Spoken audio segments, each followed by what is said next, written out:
So, I received a comment on my channel recently that had me scratching my head just a little bit. So, you and I, you the viewer, and I the person who does this for way too long and really should not be overanalyzing things the way I am, we are going to go on a journey today. We are going to see exactly what it would take to build a modern deck in the modern era. And to do this, we are going to use the exact method that has been suggested by one of my viewers. Let's go to the comment and let's see what we can figure out.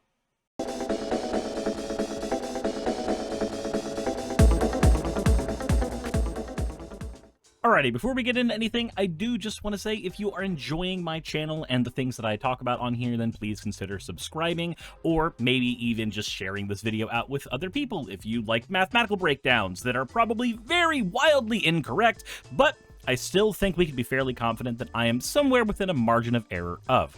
That said, let's go ahead and look at today's comment. Basically, I made a video a few days ago where I talked about the modern horizons or modern bans and my problems with how the modern format is currently being handled and curated. I talked a lot about Mox Opal and my problems with a now 160 card being a mandatory 4 of in my favorite deck. And as I've seen Artifact Tron and other decks started being piloted by other players, that problem is now being exacerbated 10,000-fold. Anyway, their response to me talking about the price of singles was saying that buying a single is speed running the time spent playing paper Magic the Gathering. I have never bought a Mox Opal. I have 3 from drafting over the last 26 years. So you're saying that you don't have the 4 of that's required to play hardened scales now? Oh, okay, cool. Anyway, he says, that's how it works. I have 4 Survival of the Fittest. I've had them since 1998. You're complaining about purchasing time. First of all, let me go ahead and say, before I go into the follow-up comment, I disagree with this. It's actually why I'm making this video in the first place. I heavily disagree with this particular take. I do not think that spending money on single Magic cards is purchasing time. I feel like spending money on individual Magic cards is buying the cards you want to play a deck, and then you're going to spend a lot of time playing with that deck. You're not purchasing time the way you would in, say, MMORPG, right? Where you buy level 60 so that you can play more time at level 60. That's not how that works, because there is a finite amount of time you play in any of those games. There's a finite amount of time you'll play on a mobile game after you've unlocked everything by paying $20 on the game's in-game shop version of the Game Shark. Magic the Gathering is not that way. People stick with the same deck for years and years and years, hone it, tune it, and do more to it over time. They operate this way with Commander, they operate this way with Modern and Standard and Pioneer, though Standard a little less so because, of course, it is a rotating format. This language really feels like you've watched one too many videos on how the mobile game market works and the problems with that, and how the mobile game market is predatory and the ways in which it has you speedrun their games instead of playing their games. And you've used that language and brought it here to Magic the Gathering, where instead of doing what that language is supposed to do in the mobile game market, show the predatory nature of a giant ballooning industry, you've instead used it to support the predatory nature of a ballooning card game industry. It's a really weird misappropriation of otherwise workers-oriented language. But that said, I did end up responding to this comment, basically saying in not so nice words that this is a brain dead take, and honestly, it really doesn't make any sense to ask somebody who's just now starting the game to not buy the cards they want to play with. And then I asked, well, what would you suggest somebody who's just now starting the game do in order to enjoy playing in, say, Modern? How would you suggest this person do so? And I did get a response. The response was that if someone starts today, in an ideal world, they would start in Standard. Yeah, I'm just gonna stop that right there. In an ideal world, yeah, they would start in Standard. You and I are on the same page here. In an ideal world, the entry point for Magic the Gathering is Standard. However, there is a huge problem with that statement. There's nowhere to play Standard at right now. Who are you playing Standard with, if not on Magic Arena? There's very few shops, even in highly competitive regions, that are even playing Standard. And these shops are finding it hard to support other formats besides Standard on top of that. Then he says, when their deck rotated, they would use the pieces which haven't rotated to build something new from the pieces they've drafted. After a few seasons, they would have pieces for Pioneer, and up the chain they go. People buy into Eternal formats to circumvent the natural progression. Preserving value is incredibly healthy for the game. Without value, there aren't any whales. Without whales, the game stops getting expansions and dies. Again, this is not a healthy mindset. You are looking at Magic the Gathering like it is a mobile game, but Magic is not a mobile game. Magic would survive just as well off of individual people buying a booster pack or two every couple weeks from their local game store, as long as it had enough people. You don't need one person cracking 12 billion collector boosters. If your company needs one person cracking a bunch of collector boosters in order to survive, then your company has a problem. It has created a problem that needs to be solved. And the problem, I'm going to be honest, is Hasbro. I don't think Hasbro should have control over Wizards of the Coast anymore. I really think Wizards should not be under their sway. I can't think of a single thing that has improved in the game over years since Hasbro has taken over, aside from the amount of players that Magic has now, which I don't know if I can actually say that is directly correlated to Hasbro in any way, shape, or form. But okay, I'll go ahead and take this on the nose. Let's say we have a new player and they see an amazing deck. They see my deck, Hardened Scales, the one that I like playing in Modern, and they say, I want to play that deck. Let me tell you the story of how I started playing Hardened Scales, and then let's go ahead and juxtapose that to the method that you are going to have to use to build a deck with the method you have chosen. So, when I started playing Hardened Scales, it's because I drafted Modern Horizons 2. I drafted a Zabaz and a bunch of Arc-bound creatures. This draft environment made me feel like I really liked the modular mechanic, so I started looking for modular decks, and I found that they costed $900. Now, this was really, really dissatisfying to me, so I ended up buying the parts for Budget Affinity so I could at least play in Modern, and I got my ass kicked repeatedly, didn't have a fun time, and not until I finally got the last piece for my Hardened Scales deck, which took me a year to get because I wasn't making a lot of money, so I was buying literally cards one at a time. The amount of time that I played with a single copy of Urza's Saga is kinda staggering, all things considered. But since I've had the deck, I have enjoyed every minute of playing it, and every time new tech comes out for it, I have, for the most part, enjoyed slotting it in, even if it's something as stupidly expensive as an Agatha's Soul Cauldron. I did the wait an entire year, buy cards one at a time method, and it still took me forever to get the deck built because it costed so exorbitantly much. And I've enjoyed it. I'm happy that I have it, but I shouldn't have had to have gone through that particular scenario. In fact, do you know how you make a game die? Just a real quick thing. You make more players go through that. That's how you make a game die.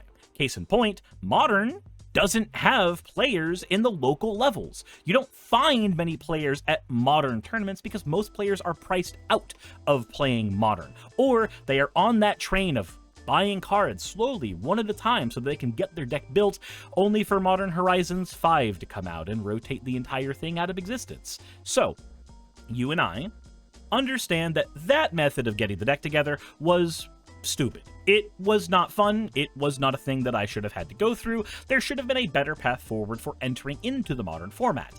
There is not a better path forward for entering into the Modern format besides buying a deck in full singles. But let's go ahead and use your method. Let's take the Hardened Scales deck as it exists right now, one of the ones that have won recently, and we will break down all of the individual pieces, parts of the deck, and see what it would cost you and how long it would take you to get each and every card via the method that you have described. Now, remember, the method that you have described is that the cards must be drafted or bought in packs. We cannot buy singles via this method. This means if we want to complete a single Modern deck of any variety, we are going to have to go through this particular method.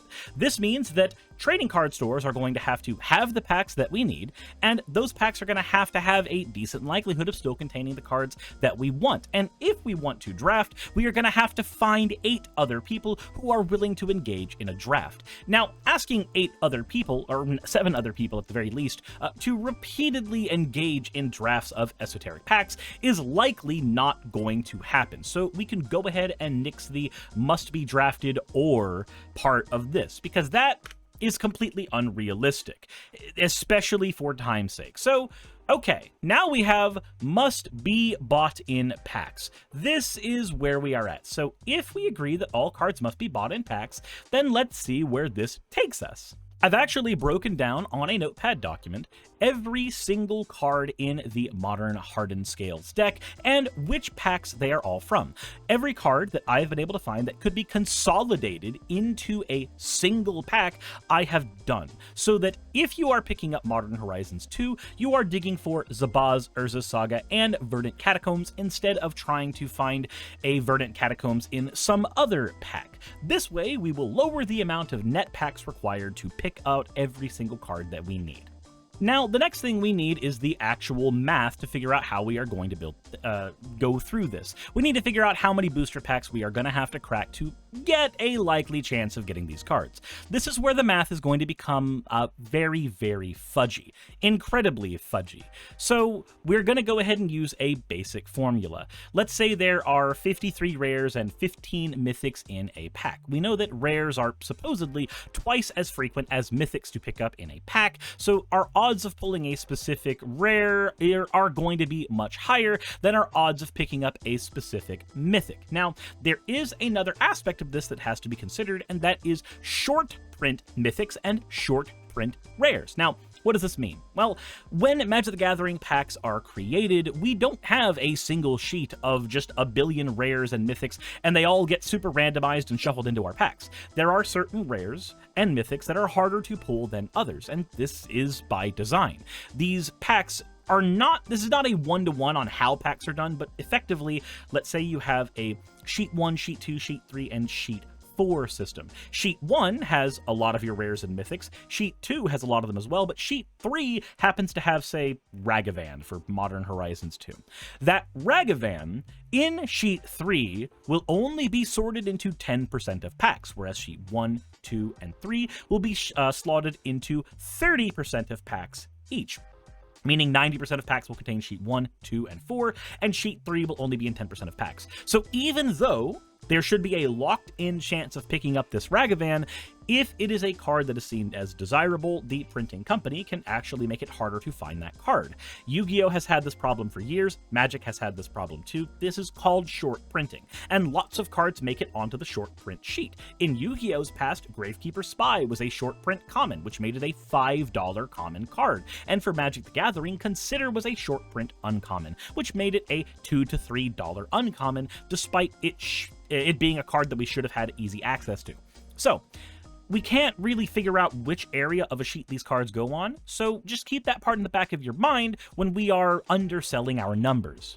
So let's start with our first pack. For every single pack of Modern Horizons 2, we are looking for rares. So we have 4 Zabaz, 4 Urza's Sagas, and 1 Verdant Catacombs. Let's go ahead and undercut this and just say that we are looking for these here, and nothing else there at all that we possibly could need. No other variations of the deck, no accounting for the meta shifting at some point and needing to get different things. We'll grab the deck exactly as it is printed. So, what is our chance of hitting a single Zabaz or Urza's Saga or Verdant Catacombs in a pack of Modern Horizons 2? So there are 60 rares in Modern Horizons 2 and 80 mythics. This means that we have a chance of hitting any one of those 60 rares, and we have a chance of hitting any one of those mythics. This means every box will likely contain between 2 to 4 mythic rares, and the rest are going to be rares themselves. We may have more mythic rares, we may get unlucky there, paradoxically. But within those 60, we need exactly 4 Zabazes, 4 Urza's Sagas, and 1 Verdant Catacombs. Now, what is the likelihood of us hitting this? Before we get into the actual math, though, we need to talk about what we are even talking about in the first place. So this math problem we are trying to solve is actually called the coupon collector's problem. It refers to a mathematical analysis of anything that requires you to collect all coupons and win, any of these kind of contests. Now, this is not wholly accurate to what we are trying to do, as we are not trying to collect all coupons. Instead, we are looking at a specific version of this that is called the McDonald's Monopoly coupon collector problem. An example of the coupon collector's problem that further increases the challenge by making some coupons of the set rarer.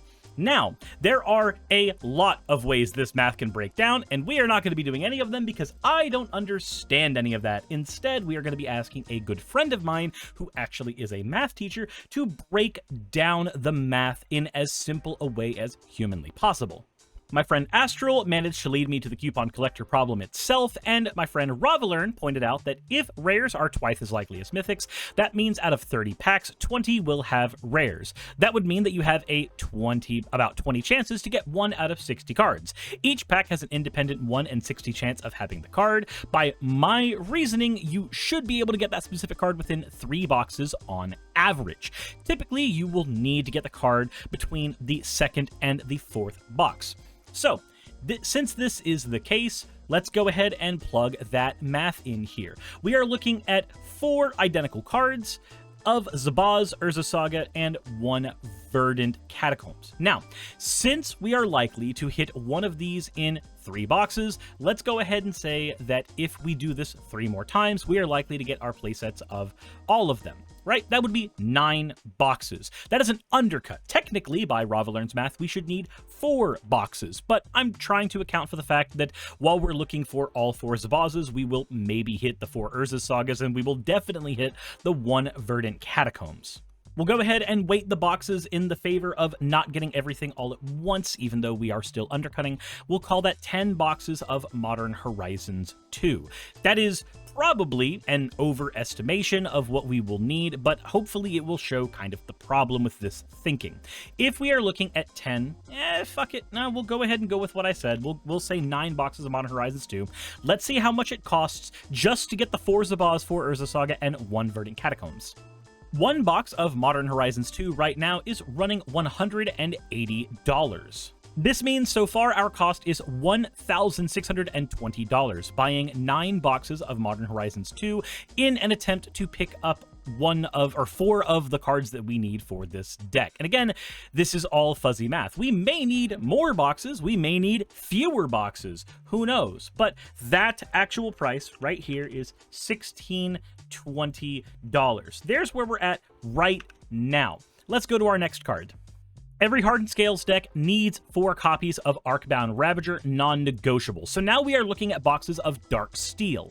Since we are unable to grab the singles printing or the secret layer printings or anything like that of this, we are relying on packs as we were told. We have $800 per box of Dark Steel. If we need 3 boxes of Dark Steel to have a chance of getting our 1 Arcbound Ravager, well, we'll go ahead and do the same math as before. 9 boxes of Dark Steel will guarantee us our playset of Arcbound Ravager. So we are now spending $7,200 on boxes of Dark Steel. Okay, that's already a lot, but let's move on. We need 4 copies of Walking Ballista, and the ones from the booster packs are from Kaladesh. So let's go ahead and do our math. Luckily, all these have been rares so far, so the math has been a lot easier. We're just plug and playing the math from Modern Horizons. It looks like a box of Kaladesh is running us $629, so that is $630. Let's go ahead and multiply that by 9, and we'll go ahead and do $5,670 are now needed here. So let's go ahead and say for Walking Ballista, we have $5,670. And that is for 9 boxes Kaladesh. Okay. Moving on to our next card that we need to be grabbing. We've already got our cards from Kaladesh. Now we need 2 Emry Lurker of the Lock from Throne of Eldraine. We only need 2 of them, so let's go ahead and do the same undercutting we've done before and say we'll get 2 Emrys in 3 boxes. Alrighty, now we have Throne of Eldraine. We need 6 of these, and they are $129 each. That's 130 times 6. That means we are spending $780 on 6 boxes of Eldraine. What do we have next after that? We need to go into Kamigawa Neon Dynasty to get 2 copies of Boseiju and 4 copies of Patchwork Automaton. Luckily, the automatons are uncommons, so we are just digging for the Boseiju, so we're going to use the same math as we did with Emery. Luckily, we can get these ones for a steal of $124, so let's go with that. We are spending $760 getting our we need 2 Boseiju, 4 Patchwork, and now we have, what was that number? $750?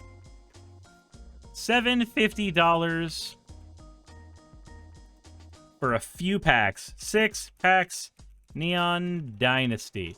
Cool, that's where we're at so far. Next, we need 1 copy of Soul Guide Lantern, which is an uncommon, and that was from Theros Beyond Death, so this one should be easy. Luckily, as an uncommon, 1 box of Theros should be all we need to basically guarantee that we pick this up. So let's go ahead and plug that in. We need 1 Soul Guide Lantern, and that is 1 box Theros Beyond Death. And that number is right there. And I typed it in as Fiors, so that's not good. Next, we need 3 copies of Agatha's Soul Cauldron, and that's from Wilds of Eldraine. So we'll go ahead and do our usual. We'll get 9 boxes of Wilds of Eldraine. Let's see how much those are. Wilds of Eldraine box. We'll go ahead and grab that. That is $127 per box. We need a few of them. We need 9 times 127. Gives us $1,143 for our Wilds of Eldraine. Let's go. And I've gone ahead and spared you all the pain of me going through each and every one of these one by one past a certain point. I just wanted you to see the logic behind the math. Now that we've gotten all of the numbers on screen, the actual calculated value of everything in the deck minus the side deck, we aren't even talking about a side deck right now. All of these cards combined come to a grand total of $31,873. That is the price of building a Hardened Scales deck in Modern today if you were only buying booster packs using booster pack probability of picking up your individual cards. Some noted outliers here. $8,000 of this were spent getting our Mox Opals out of Scars of Mirrodin. And you may be asking, why did I choose 12 for the number instead of 9 packs like I did for all the rares? Well, Mox Opal in Scars of Mirrodin is a mythic rare, so our chances of getting it are actually lower. So we have to weight things in favor of the math itself. Now, remember, this calculation was done by lowballing our booster pack chances. In reality, this number is actually higher, and this is done with all of our modern day numbers. Now, granted, this number wouldn't be as bad if you were buying all of these cards as they came out, as our original commenter did. But I do want to note for you that that reality does not exist. The only way that the world in which our commenters' world operated can be replicated is by getting into a time machine and going back to the beginning of Magic the Gathering and running all of these numbers the way they were from the beginning, with the booster packs as they came out.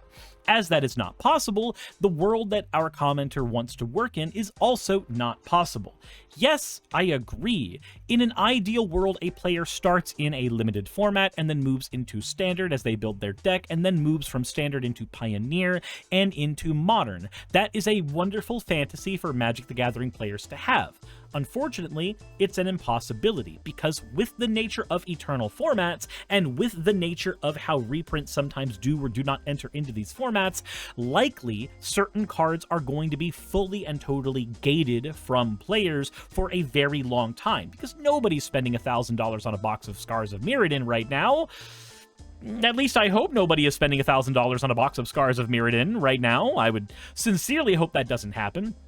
Getting your single copy of a $20 or $30 Ozolith card costs you $309 when you factor in picking up all the Ikoria boxes. Your single copy of Mox Opal, which is $160 right now, costs you $8,000 to get your 4 copies of it when you factor in the cost of Scars of Mirrodin. Your 30-cent uncommon, Mishra's Bauble, costs you $90 when you get it through the Brothers War packs itself. Your welding jars, getting boxes of that, are going to cost you $1,164 because Mirrodin hasn't been printed in a very long time. Now, again, we could say that none of these numbers are realistic because who's going to be paying that kind of money? And that's kind of my point. It is wholly unrealistic for any Magic the Gathering player ever to be expected to build a functional standard deck, modern deck, pioneer deck, any kind of deck off of just picking up booster packs. The likelihood of picking up the exact cards you need in the play sets you need is impossible. It is impossible for anybody who is not a financial whale. So your options are 2. You either provide a system where these cards can be gotten in a way that circumvents the predatory market, which is the single system we see in Magic the Gathering today. Card shops have used this system for years and functioned and flourished as a result. Card shop opens up some packs, card shop gets some cards sold to them, and then they sell that product directly to you at a price that is severely discounted from what you would spend if you were buying a ton of boxes. The alternative, which is found in, say, digital card games, is something like the Wild Card system from Magic Arena or the Dust system from Hearthstone.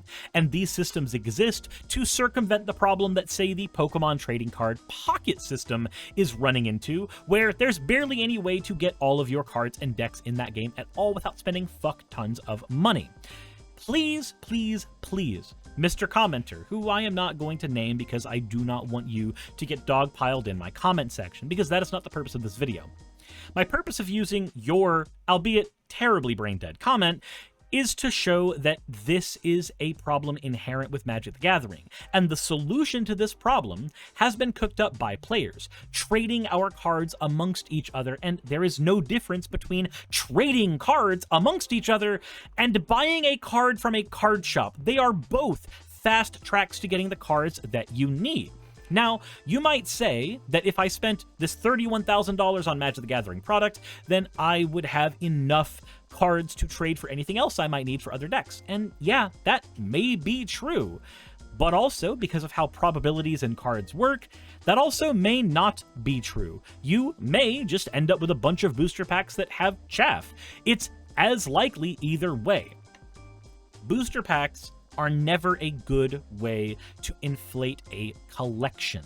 The best way, in my opinion, to inflate a collection for Magic the Gathering is to rely on sealed product that emulates what a living card game does. Sealed product like the Foundation Starter Collection that give you a guaranteed amount of every card that you possibly could want there, with numbers that are transparent for the players, as opposed to predatory gambling systems that ask you to spend money on a chance of getting what you want. This is why the only Magic the Gathering product that you ever see me really talk about in good graces have been these sealed products that guarantee our cards, or sealed products that guarantee things like a precon does. These are the types of things in Magic the Gathering I really like. I like being guaranteed the cards that I am going for. Now, the only exception to this rule is drafting. I think the random chance for certain cards is perfectly fine for a limited draft environment.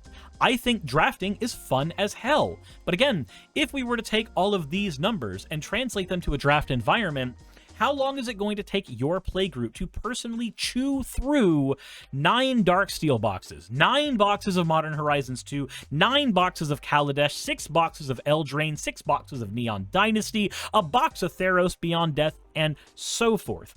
Your playgroup is not spending $32,000 getting all these boxes and cracking them and drafting just so that you, and you alone, can build the deck that you want to play in Modern. Nobody's doing that. Nobody with a reasonable amount of income is doing that.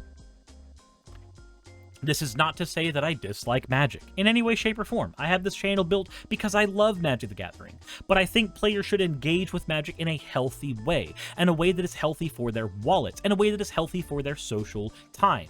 And gatekeeping the ability to play this game behind a numerical value of dollars that is impossible for most people to fathom reaching, spending on any one fucking game, is ludicrous, and it speaks of heavy arrogance and a sunk cost fallacy that I hope you one day learn to grow from. We do not need to justify the thousands of dollars we have spent on this game by saying that other players should do the same thing and wait the same amount of time to play the game at a certain competitive level that we have done. Our job as established Magic the Gathering players should be to pave the way for new players and make the game easier and simpler for them so that they have a fun time playing. Because at the end of the day, we will always have player drop-off. There will always be players leaving Magic the Gathering, and the only way to keep this game alive is making sure that new players are onboarded into this game as old players age out, phase out, or, since this game is 30 years old, in some cases, expire. This game only lives as long as we are playing it. And if card shops buy sealed product, open that sealed product, and some people open that sealed product for draft, and then cards make their way into the card shop and are bought afterwards, that actually supports the card shops more than buying the sealed product. Card shop margins on sealed product are astronomically low, and if you only bought sealed product from a card shop, the card shop would very likely close down eventually. Sealed product, on the other hand, has a much higher margin and supports your card shop even better than sealed product does in most cases. So, I've got to ask you, which do you care about more? Wizards of the Coast, the giant faceless company, or the local card shop that is around you? For me, I care about the local card shop. I care about Wizards in that they make a game that I love, but if they shuttered their doors tomorrow, it doesn't mean people would stop playing Magic.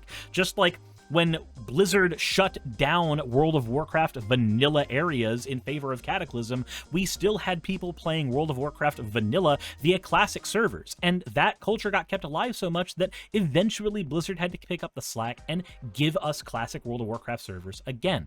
The same is true for Magic. The game wouldn't magically disappear the minute the card company disappeared. We would still have 30 years of this game to play and love and enjoy. The real factor that determines whether or not this game lives is whether there is a place to play this game at. Support them. Don't support your corporate overlords. They're not going to suck your dick. That said, let me know what you think in the comment section below. I know the math on here was really fuzzy, and this may seem like a video done mostly out of spite. It kind of is. I literally saw that comment while I was sitting at the bar eating tacos, and I just kind of rubbed me the wrong way. So I went on a campaign of getting friends to help me with the math to figure out why this actual proposition is so goddamn bonkers. Anyways, let me know what you think in the comment section below. Hit the like button if you haven't already, and as always, everybody, insert any video tagline here. Hey, just wanted to give a quick thank you to all of my wonderful patrons who help keep me afloat and help keep this channel going.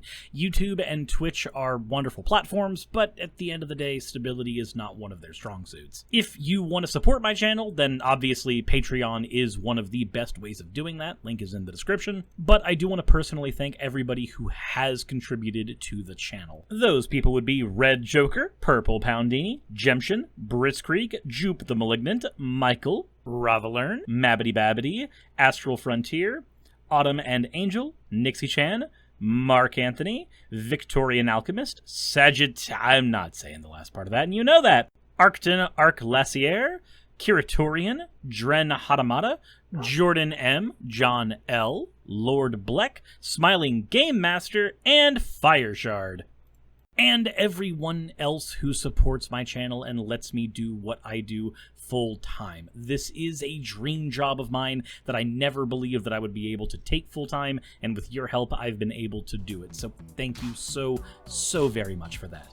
Thank you for watching the video. I hope you all enjoy, and I hope you all are having a wonderful time. I will see you all in the next one, hopefully.